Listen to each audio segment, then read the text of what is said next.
படம் நல்லா இருக்கு, டிஃப்ரெண்டா இருக்கு. என்ன பிடிச்சது? அதான் ஒரு டிஃப்ரெண்டா இருக்கு. அதாவது சப்ஜெக்ட் எல்லாம் ஃபிளாஷ்பேக் சொல்லுவாங்க. ஃபிளாஷ்பேக் வித் அது சேர்ந்து கம்பைண்டா சொல்றதுனால ரொம்ப நல்லா இருந்துச்சு. பேக்ரவுண்ட் மியூசிக் நல்லா இருக்கு. ஆக்டர்ஸ் நம்ம சார் எல்லாம் நல்லா நடிச்சிருக்காங்க. நல்லா இருக்கு. ஸோ படத்துல வந்து லைட் ஹவுஸ் டைட்டில் வச்சதுனால அது ஜஸ்டிஃபை பண்ற மாதிரி ஏதாவது இருக்கா படத்துல? அது என்டையர் சீன் அதுதான். கிளைமேக்ஸ் எல்லாமே அதில் தான் நடக்குது, மேலே தான் நடக்குது, லைட் ஹவுஸ் மேலே தான் நடக்குது. டிஃப்ரெண்ட்டாக இருக்குது. ஒரே இடத்துல இருந்தாலும் டிஃப்ரெண்ட் ஆங்கிள் அந்த இது எல்லாத்தையும் காட்டுறாங்க. இங்கே இருந்துக்கிட்டே மற்ற சப்ஜெக்ட் இந்த கிளைமேக்ஸ் சீன் எல்லாத்தையும் சேர்த்து காட்டுறாங்க. ரொம்ப நல்லா இருக்கு. ஸோ பொதுவாக ஹாலிவுட் ஸ்டைலில் தான் இந்த மாதிரியான கதைகள் வந்து ஒரு கேரக்டரை பேஸ் பண்ணி அதை கதை அமைப்பாங்க. அந்த மாதிரி இந்த கதை இருக்கு அப்படின்னு நிறைய பேர் சொல்லிருந்தாங்க. உங்களோட பாயிண்ட் ஆஃப் வியூல ஹாலிவுட் ஸ்டைலில் இருக்கா? இருக்கு, அதுதான் கொஞ்சம் த்ரில்லா இருக்கு. ஹாலிவுட் ஸ்டைல்ன்றது எப்படின்றது தெரியல, பட் மேக்ஸிமம் நல்லா இருக்கு. ஒரு டிஃப்ரெண்டான ஒரு படமா இருக்கு. கடைசி நேரம் வரைக்கும் ஒரு த்ரில்ல கொடுத்துட்டே இருக்கிறாங்க. சப்ஜெக்ட் ஓரியண்டா இருந்தது. இது ஃபேமிலியும் இப்போ எல்லாம் கலந்து பார்க்குற மாதிரி இருக்கு. ரொம்ப நல்லா இருக்கு. தேங்க்யூ. தொடர்ந்து பல படங்களோட ஒருங்கிணைப்பா நாங்கள் வந்து லைட் ஹவுஸை பார்க்குறோம். ஏன்னா அதுக்கு ரெகக்னேஷன் இப்போ நம்ம கேட்டுருக்கோம் பயங்கரமா இருக்கு அப்படின்னு சொல்லிட்டு உங்களோட பாயிண்ட் ஆஃப் வியூல லைட் ஹவுஸ் எந்த அளவுக்கு ஸ்பெஷலா? டெலிவரி பண்ணியாச்சு குழந்தைய. இப்போ நீங்க தான் இதை எடுத்துட்டு போகணும். கண்டிப்பா நல்லபடியா இந்த குழந்தை வந்து ரிசீவ் பண்ணுவாங்கன்ற நம்பிக்கை இருக்கு. டைரக்டர் வந்து என்னுடைய very close friend. So actually he is a banker. அவருக்கும் சினிமாக்கும் சுத்தமாக சம்மந்தம் கிடையாது. பட் அவருக்கு எல்லாருக்கும் உள்ளுக்குள்ள ஒரு பேஷன் ஒன்று இருக்கும்ல. அந்த பேஷன்ல வந்து எனக்கே தெரியாது இவ்வளோ நாள் அவருக்குள்ள இந்த மாதிரி ஒரு பேஷன் இருக்குங்க. ஸோ கதை சொல்லும் பொழுது எனக்கு வந்து ரொம்ப பிடிச்சிருந்தது. நீ இந்த கேரக்டர் பண்ணி கொடுக்கணும்னாரு, பண்ணி கொடுத்தேன். So as a first time director யார்கிட்டையும் அசிஸ்டண்ட்டாக இல்லாமல் யார்கிட்டையும் ஒர்க் பண்ணாமல் ஈவன் ஷார்ட் ஃபிலிம் கூட எடுத்ததில்லை அவர். ஸோ அவரோட வந்து ஒரு படத்தை எடுத்து இந்த அளவுக்கு கொண்டு வந்திருக்காருன்னா எனக்கு I like this film. The only thing is I think என்னுடைய கேரக்டர் நல்லா வந்திருக்குன்னு நினைக்கிறேன்.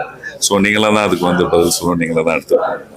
ஸோ பொதுவாக நீங்கள் வந்து எமோஷனல் சீனை கேரி பண்ணுற விதம் வந்து பயங்கரமாக இருக்கும். எக்ஸாம்பிளுக்கு இந்த சிங்கம் 2 படத்தில் வந்து அன்சிகா செத்துறதுக்கப்புறம் நீங்கள் உட்காந்து அந்த அந்த பொண்ணு இழந்துட்டான்ற ஃபீலிங் கூட இல்லாமல் ஆனால் கண்ணில் தண்ணியை வச்சுக்கிட்டு நம்ம மாமாவுக்காக ஒன்று செஞ்சுட்டோம் அப்படின்ற அந்த எக்ஸ்பிரஷன்லேயே நீங்கள் வந்து அதை வெளிப்படுத்துவீங்க.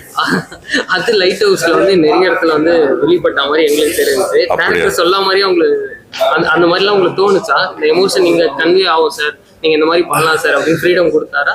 இல்ல ஃப்ரீடம் கண்டிப்பா கொடுத்தாரு. வி ஹேட் டிஸ்கஷன் அது. பிகாஸ் அந்த மர்டர் த்ரில்லர் இன்னொன்று அந்த லைட் ஹவுஸ் வந்து ஒர்க்கிங் ஸ்பேஸ் ரொம்ப கம்மி.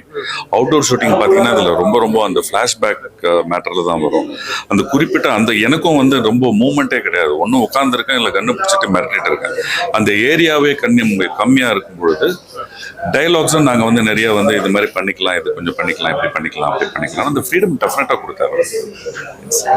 Thank you very much and God bless you. Thank you. ஆமா, ஜஸ்டிஃபை பண்ற மாதிரி உள்ள கதையில கண்டிப்பா இருக்கு. லைட் ஹவுஸ் வந்து ஜஸ்டிஃபை பண்ற மாதிரி கண்டிப்பா இருக்கு. ஆமா. பொதுவா ஹாலிவுட் ஸ்டைல்ல தான் இந்த மாதிரியான கதைகள் வரும். ஒரு கேரக்டரை வச்சு அத வந்து சார் படத்துல ஒரு விஷயம் நல்லா ஹைலைட் சார். என்னன்னா இப்போ கான்செப்ட்ல இப்போ அதாவது ஒரே டமைன்ல 3 சிச்சுவேஷனை வந்து நல்ல திறமையா கையாண்டு கொண்டு போயிருக்கிறாங்க. இது கண்டிப்பா சொல்லலாம். அதாவது எப்படி ஒரே சமயத்துல 3 சீனை மிங்கிள் பண்ணி திறமையா கொண்டு போயிருக்கிறாங்க. நல்லா இருக்கு. படத்தை வந்து இந்த மாதிரி படத்தை வந்து அன்இவன் பேட்டர்ன்ல எடுத்தா இன்னும் பயங்கரமா இருக்கும் அப்படின்ற மாதிரி. அன்இவன் பேட்டர்ன்னா இந்த மாதிரி சொல்லாம ஒரு கதை இப்போ மகாராஜாலாம் வச்சு ஆமா இந்த மாதிரி ஸ்கிரீன் பிளேல கொடுத்தா நல்லா இருக்கும் அப்படின்ற சார். அதாவது இது வந்து ஒரு லோ பட்ஜெட் ஃபிலிம். இந்த லோ பட்ஜெட்ல இந்த அளவுக்கு இவங்க பண்ணிருக்கிறது ரொம்ப பெரிய விஷயம். பாராட்டி ஆகணும். இதே டைரக்டர் கிட்ட இந்த ப்ரொடியூசர் எல்லாம் கண்டிப்பா பாராட்டி ஆகணும். இன்னும் கொஞ்சம் எக்ஸ்ட்ரா 2-3 கோடி இன்வெஸ்ட்மெண்ட் பண்றோம்னு வைங்களேன், இதே இன்னும் வேற லெவல்ல எடுக்கலாம். இந்த பட்ஜெட்டுக்கு இது கண்டிப்பா ஒர்த்தான படம். தொடர்ந்து பல படங்களோட ஒருங்கிணைப்பா நாங்கள் வந்து லைட் ஹவுஸை பார்க்குறோம். ஏன்னா அதுக்கு ரெகக்னேஷன் இப்போ நம்ம கேட்டுருக்கோம் பயங்கரமா இருக்கு அப்படின்னு சொல்லிட்டு உங்களோட பாயிண்ட் ஆஃப் வியூல லைட் ஹவுஸ் எந்த அளவுக்கு ஸ்பெஷலா? டெலிவரி பண்ணியாச்சு குழந்தைய. இப்போ நீங்க தான் இதை எடுத்துட்டு போகணும். கண்டிப்பா நல்லபடியா இந்த குழந்தை வந்து ரிசீவ் பண்ணுவாங்கன்ற நம்பிக்கை இருக்கு. டைரக்டர் வந்து என்னுடைய very close friend. So actually he is a banker. அவருக்கும் சினிமாக்கும் சுத்தமாக சம்மந்தம் கிடையாது. பட் அவருக்கு எல்லாருக்கும் உள்ளுக்குள்ள ஒரு பேஷன் ஒன்று இருக்கும்ல. அந்த பேஷன்ல வந்து எனக்கே தெரியாது இவ்வளோ நாள் அவருக்குள்ள இந்த மாதிரி ஒரு பேஷன் இருக்குன்னு. ஸோ கதை சொல்லும்பொழுது எனக்கு வந்து ரொம்ப பிடிச்சிருந்தது. நீ இந்த கேரக்டர் பண்ணி கொடுக்கணும்னாரு, பண்ணி கொடுத்தேன். So as a first time director, யார்கிட்டயும் அசிஸ்டண்ட்டாக இல்லாமல், யார்கிட்டயும் ஒர்க் பண்ணாமல், ஈவன் ஷார்ட் ஃபிலிம் கூட எடுத்ததில்லை அவர். ஸோ அவரோட வந்து ஒரு படத்தை எடுத்து இந்த அளவுக்கு கொண்டு வந்திருக்காருன்னா எனக்கு I like this film.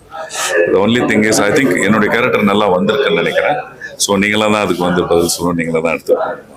So பொதுவாக நீங்கள் வந்து எமோஷனல் சீனை கேரி பண்ணுற விதம் வந்து பயங்கரமாக இருக்கும். எக்ஸாம்பிளுக்கு இந்த சிங்கம் 2 படத்தில் வந்து அன்சிகா செத்துறதுக்கப்புறம் நீங்கள் உட்காந்து அந்த அந்த பொண்ணு இறந்துட்டான்ற ஃபீலிங் கூட இல்லாமல், ஆனால் கண்ணில் தண்ணியை வச்சுக்கிட்டு நம்ம மாமாவுக்காக ஒன்று செஞ்சுட்டோம் அப்படின்ற அந்த எக்ஸ்பிரஷன்லேயே நீங்கள் வந்து அதை வெளிப்படுத்துவீங்க.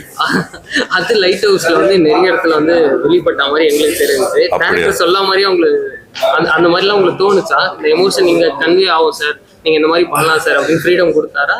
இல்ல ஃப்ரீடம் கண்டிப்பா கொடுத்தாரு. வி ஹேட் டிஸ்கஷன் அது. பிகாஸ் அந்த மர்டர் த்ரில்லர், இன்னொன்று அந்த லைட் ஹவுஸ் வந்து ஒர்க்கிங் ஸ்பேஸ் ரொம்ப கம்மி. அவுட்டோர் ஷூட்டிங் பார்த்தீங்கன்னா அதில் ரொம்ப அந்த ஃப்ளாஷ்பேக் மேட்டரில் தான் வரும். அந்த குறிப்பிட்ட அந்த எனக்கும் வந்து ரொம்ப மூமெண்ட்டே கிடையாது. ஒன்றும் உட்காந்துருக்கேன் இல்லை கண்ணு பிடிச்சிட்டு மிரட்டிட்டு இருக்கேன். அந்த ஏரியாவே கம்மியாக இருக்கும் பொழுது டைலாக்ஸும் நாங்கள் வந்து நிறைய வந்து இது மாதிரி பண்ணிக்கலாம், இது கொஞ்சம் பண்ணிக்கலாம், இப்படி பண்ணிக்கலாம், அப்படி பண்ணிக்கலாம். அந்த ஃப்ரீடம் டெஃபினட்டாக கொடுத்தாரு. Thank you very much and God bless you. Thank you.